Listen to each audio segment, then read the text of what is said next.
Ball is given to Harris, and there's very good quick movement inside by Sean Tuff. I grew up my whole life living in Colorado, living in Denver, watching Mike Pritchard, and I grew up watching Cordell Stewart, Rashawn Salam, all those guys. So we knew the bar was high for our Colorado team. We knew we had talent, we didn't know how much talent we had. Intercepted, picked off. It's a huge play for the Buffaloes. The 2001 team had incredible talent. We just wanted to get an opportunity, and we just wanted to show people what those big recruiting classes could do. Back here on the Pac-12 Networks, former Buff captain Sean Tuffs played for the Panthers, actually. Now, from 2010 to 2013, the Buffs actually grabbed a few 3- and 4-star guys. Paul Richardson, who's now with the Seahawks, Nelson Spruce, along with Sefo Luthow. Some building blocks from Mike MacIntyre and this program. The head coach of Colorado football joins us here. Coach MacIntyre, it is great to see you on camera. I feel like it's been a little bit. I want to get your take on some of the guys that you've been able to sign. But before we even get there, you're a defensive-minded coach. Kent Berry, defensive coordinator, no longer with this program. Where does that leave you in terms of recruiting and the progression of your defense? Well, I thought we had a good recruiting class on defense, especially we got 4 young men in at break, 4 junior college guys, all for defense. We'll look like a different team standing out there this year. And then we're going to hire a coordinator here in a few days, and it's hard to do all that when you're recruiting and doing it, but I don't think it affected our recruiting at all. Coach, you talked about having some mid-year guys come in to help your defense. One of the challenges of taking over a program that's struggling to win games and to please alums is you're forced to play a lot of freshmen, and they don't get a chance to develop, get in the weight room and do the things they need to do to develop physically so that they can compete successfully on the field. You mentioned these 4 guys. Talk about the 4 guys who are in school already and what kind of impact they'll have on your defense. Yeah, we have Leo Jackson and J.C. Carroll, 2 excellent defensive linemen. They're 280 pounds, 6'2", really athletic, good players. Leo is even 3 for 3. J.C. Carroll was a first-team All-American and Conference Player of the Year in his conference. We have Nathaniel Robbins, who at defensive end at 6'5", 265, an excellent pass rusher, and Afalabi Laguna, who's a corner/safety, very good athlete. So those 4 guys are in here, and we also got Samson Casavalu back, who would have been our best defensive lineman last year, and he has 2 years left to play, and he's 6'5", 285 pounds, and so we've drastically changed our defensive front with the guys that we have there now and coming back. I actually remember you at practice last year saying, you're a little thin on that defensive front. Well, we won't be this year. We won't be, and that's the only way you turn around a defense is with the defensive front. It really is. Having sat in your chair, I also know that those people that love the Buffs love the fact that you're doing a nice job in the state of Colorado. Talk about your in-state recruiting, in particular, Tim Lynott.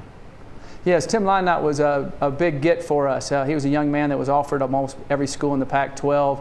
He's at an excellent school, Regis, which is a powerhouse in football and other sports and academically here in our state. We were very excited about Tim Lynott, and we got Alex Kinney, an excellent punter, kicker for us, and Frank Uma, and so we're excited about all the guys that we got from Colorado.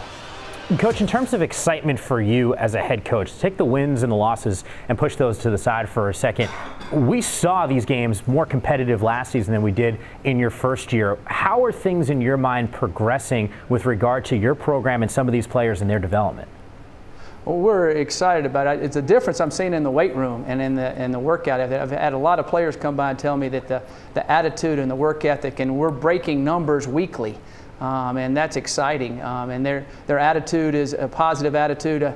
The thing we want to do is last year I've had a lot of fans come up to me time after time, and people say, boy, we enjoy watching the games now. It's fun being there. We're in the game all the way. I said, I know. We're happy the whole time until the end. This year you're going to be happy the whole time, and then we're going to leave happy a lot more often. So that's the plan. Coach, spring football right around the corner, and of course we will have the matchup here on the Pac-12 Networks on March 15th. Strategy going as early as you are, what's the reason behind that? Well, David Cutcliffe, the head coach at Duke, who's my main mentor, they go early in the last couple years, and he convinced me to do it because, number one, you can get going, and weather here, the weather changes all the time in Colorado, so you can't worry about the weather in the springtime. You just go in with our bubble. That's nice. And with our new indoor complex next year, it won't matter at all. And then if you get anybody hurt at all, you got 2 to 3 months to get them back depending on when they get hurt.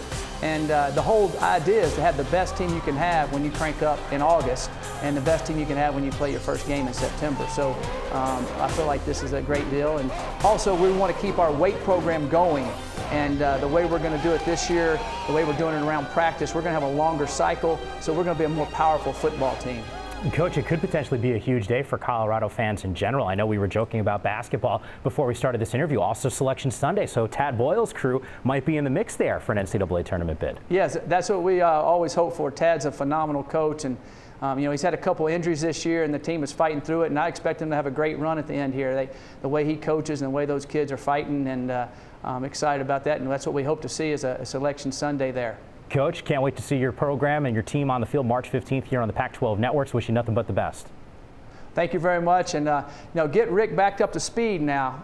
He's been out for basketball for a while, and so you got to get him back up to speed. Look, thank God I have you to keep me on my toes, Coach Mac. Thank God I have you. You also got Yogi in the background keeping you on the toes too, right? Yogi never lets there's no moss underneath his feet. I promise you that. Coach, looking forward once again to seeing you. We'll make sure that Rick makes his way to Vegas for the Pac-12 tournament as well, and I'm sure maybe he'll be rocking a Buffs hat for Tad Boyle's crew when he's up there. I love wearing my black and gold. My shirts are wearing out. I need to see some of your equipment guys.